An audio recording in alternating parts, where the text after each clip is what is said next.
I can't sleep. How can you? Oscar nominations are going to come out any minute. And there are way too many pictures for those 5 Best Picture slots. I count at least 7 or 8. So what's going to make the cut? Let's go through this together. First of all, let's start with No Country for Old Men. That's a no-brainer. People in this town are just crazy about this movie. And if there's one thing that propels a movie into the Best Picture race, it tends to be who directs it. Everybody in this town is saying the Coen brothers are way overdue. They're way overdue. I don't know why. They're only 50 years old. They've only been nominated in the Best Picture race once before. But be that as it may, it looks like it's a lock to be in there and may even be the front runner. It also looks like there will be blood in the Best Picture race. This movie has been voted Best Picture by the Los Angeles Film Critics Association, by the National Society of Film Critics. It's been nominated by BAFTA, by DGA, by PGA. It's pretty much run the board. That means it's probably a lock for a nomination. Also, it's that big, sweeping epic that they love. And it's director-driven and performance-driven. The one thing that it has going against it, by the way, is, and watch out for this, a lot of the Oscar voters have not actually seen it. They go, I don't want to watch that movie with blood in the title. But you know what? It doesn't matter. It has so many passionate supporters that this is where the preferential ballot of the Oscar system really benefits a movie. This has enough strong champions that it should have those 800, 900. Now let's take a look at Juno. This is really interesting. This movie has been nominated by the Producers Guild. Small wonder, it's a producer's dream. This movie was made for $2.5 million, and it's already reaped $75 million. Also, it tends to fit that profile of the little feel-good movie that makes it into the top race. You know, like Chocolat, Little Miss Sunshine, The Full Monty. The problem is, it's a comedy, and sometimes Oscar voters just don't take those seriously. On the other hand, it has a lot of passionate support, so it should have enough of those #1 votes to make it into the top 5, too. Diving Bell and the Butterfly. Now, this is interesting. I think Julian Schnabel is a lock for a nomination for Best Director, certainly. He could even possibly win.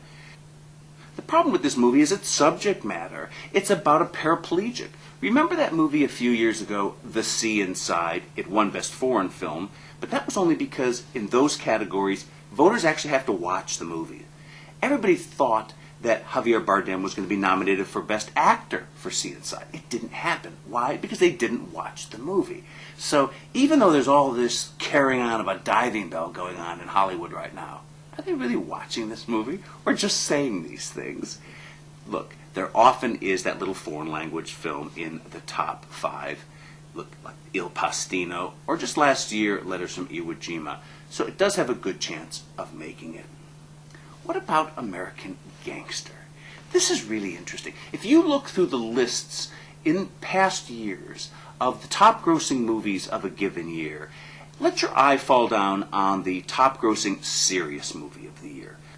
Last year, it was really The Departed. The Pursuit of Happiness was up there too, but among the Best Picture contenders, that was it. In previous years, A Beautiful Mind, American Beauty. Are you beginning to see a pattern here? The highest grossing serious film of the year almost always gets nominated for Best Picture and often wins. This year, it's American Gangster. It's earned $130 million. So don't write it off, the Best Picture race right now. And also keep in mind the studio behind it, Universal. This is the same studio that got nominations for Best Picture against the odds for Seabiscuit and for Ray in recent years. Now let's look at that wild card, Into the Wild. This is the movie that got nominated by DGA over Juno, which was the preference of the PGA, the producers, of course. No small wonder. This is a movie directed by one of those actors turned directors, Sean Penn. We know how much Hollywood loves those, not just at the Oscars, but also at DGA. We're talking Mel Gibson, Kevin Costner, Clint Eastwood, that whole crowd. But will this translate into the Oscars? That's a different story. Sometimes we see stars like Barbra Streisand not translate over from the Guild to the Oscars. There are other times like Ron Howard, child star of the Andy Griffith Show, of course, win DGA, not even get nominated at the Oscars. So maybe they've just gotten a little carried away about Into the Wild this year, and we won't see that on the Oscar side. That's possible. What about Michael Clayton? You know, you don't often see legal thrillers nominated for Best Picture at the Oscars, but this time is Clooney crazy. And his popularity alone could carry that movie into the top 5. Where there have been legal thrillers in the past, of course, we've seen The Verdict and A Few Good Men nominated for Best Picture. And in both of those cases, it was a matinee star, front and center, like Tom Cruise and Paul Newman, who carried the dramatic weight of the film, just like Clooney now. So it could happen again. Okay, so we now have 7 films up for the 5 Best Picture slots. We have No Country for Old Men, There Will Be Blood, Juno, Into the Wild, Michael Clayton, Diving Bell and the Butterfly, and American Gangster. We haven't even mentioned 2 others. Atonement. Come on, this movie just won Best Picture at the Golden Globes. It's nominated for the most awards at BAFTA, and BAFTA is often a pretty good indicator of Oscar tastes. Just last year, for example, BAFTA correctly predicted 4 of the 5 Best Picture nominees at the Oscars, but this year, only 3 movies are in the running at BAFTA that could possibly be nominated at the Oscars, and one of them, American Gangster, is somewhat dubious, some pundits think. But Atonement has the big, sweeping, epic feel of a classic Best Picture winner. This is The English Patient, but with a trick ending. So let's not write it off. Oscar voters love these kinds of movies historically, so just because a couple of pundits are saying it's out of the race, don't necessarily believe it. However, if it is out of the race, we've seen a sea change in recent years that may carry forward into future Oscars. The fact that The Departed won Best Picture, that's totally against the pattern of previous wins.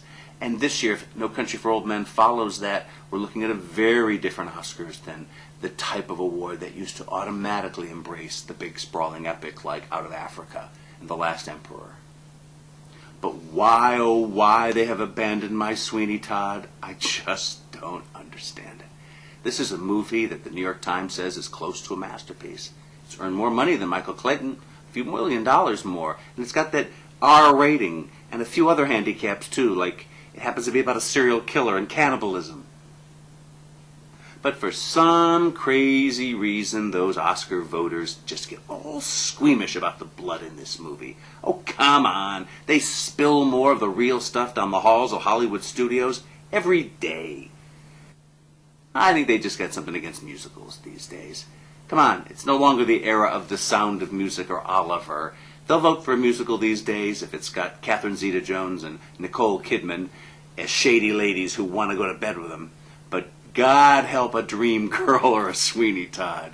There's just something just too Broadway about that, if you know what I mean. But come on, you and I both know.